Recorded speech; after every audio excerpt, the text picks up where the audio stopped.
Today's subject is the particular properties of mineral materials.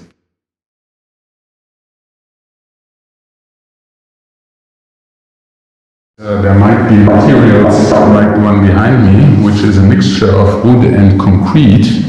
So mineral materials can be mixed, and the density may vary for the same material by adding air to the material, so it becomes more insulating, less heavy, less strong, and we are going to look at these properties today.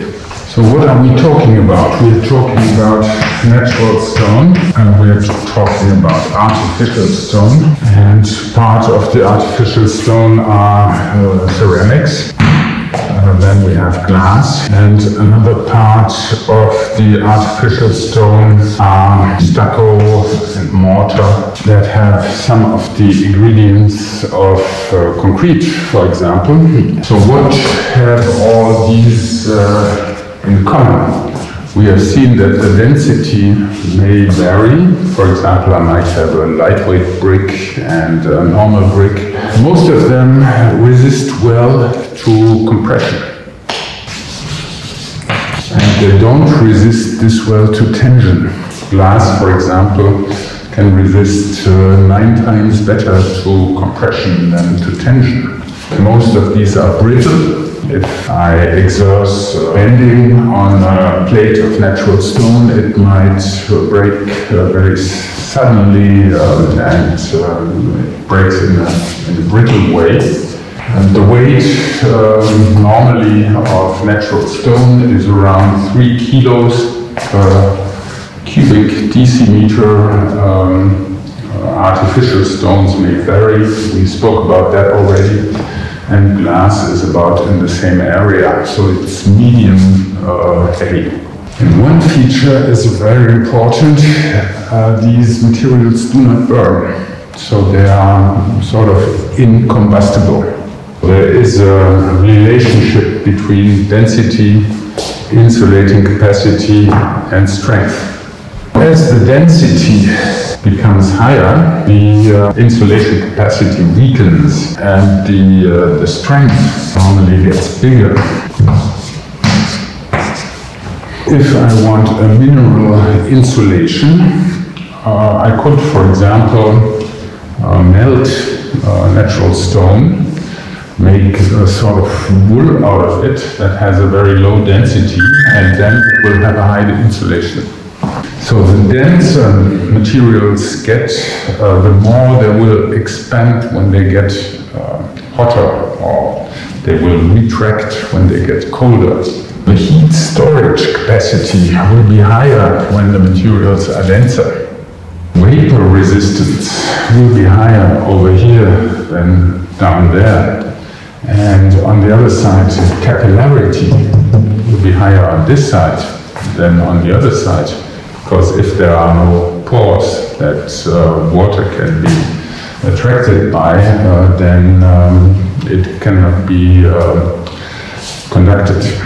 So in terms of sound transmittance, airborne sound is damped by materials with less density. And impact sound is hindered by a higher density of materials. Last time we have been speaking about natural stone, which is derived from magma, and then we have magmatic stones, and by transformation of different kind, these magmatic stones might become loose and thus become gravel or small blocks or sand. So up here are loose particles, and then this could be sediments. And when they both are transformed, this would be metamorphic stone. Well-known metamorphic stone is marble, for example. Here we would have limestone in this category, and here we would have granite as a typical example of magmatic stone.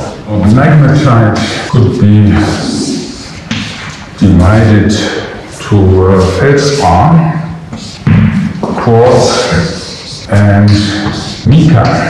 So to create artificial stone, I would take the magmatic stone and divide it into quartz, feldspar, and mica.